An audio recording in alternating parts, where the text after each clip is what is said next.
हंदवाड़ा से इस वक्त की बड़ी खबर सामने आ रही है, जहां खैरा तिकर ईदगाह में पूरे अकीदत और शांति के साथ ईद की नमाज अदा की गई। ईद उल फित्र के मौके पर सुबह से ही लोगों में जबरदस्त उत्साह देखने को मिला। हंदवाड़ा के खैरा तिकर ईदगाह में सुबह होते ही नमाजियों की भारी भीड़ उमड़ पड़ी। छोटे बच्चे, बुजुर्ग और नौजवान सभी नए कपड़ों में सज धज कर ईदगाह पहुंचे। नमाज का समय होते ही इमाम साहब की अगुवाई में हजारों लोगों ने एक साथ ईद की नमाज अदा की। नमाज के बाद देश में अमन, चैन, तरक्की और भाईचारे के लिए खास दुआ मांगी गई।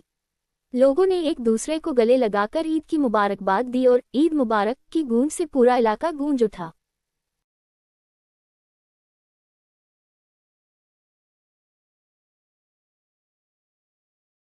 इस दौरान प्रशासन की ओर से सुरक्षा के पुख्ता इंतजाम किए गए थे।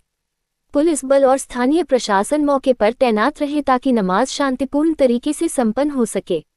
ईद के इस मौके पर लोगों ने आपसी भाईचारे और एकता का संदेश दिया। कई जगहों पर गरीबों और जरूरतमंदों के बीच सेवइयां और मिठाइयां भी बांटी गईं। पूरा ईदगाह इलाका रंग बिरंगी रौनक से भर गया। बच्चों के चेहरे पर खुशी साफ झलक रही थी, वहीं बुजुर्गों ने युवाओं को गले लगाकर दुआएं दी। तो हंदवाड़ा के खैरा तिकर ईदगाह से आई ये तस्वीरें एक बार फिर ये साबित करती हैं कि त्योहार सिर्फ खुशियां ही नहीं लाते, बल्कि समाज में एकता और भाईचारे का संदेश भी देते हैं। बैटरी को अच्छे ढंग से चार्ज कर लेते, उसको फुल कर लेते कि फुल पावर रहे। कहीं चार्ज करने का मौका मिलेगा या नहीं मिलेगा। तो ये रमजान हमें चार्ज करने के लिए आया था। हमने जिस तरह बढ़ चढ़ करके इबादतें की हैं, जितनी ज्यादा इबादतें की हैं, वो या कि उतना ज्यादा हमने बैटरी को चार्ज किया।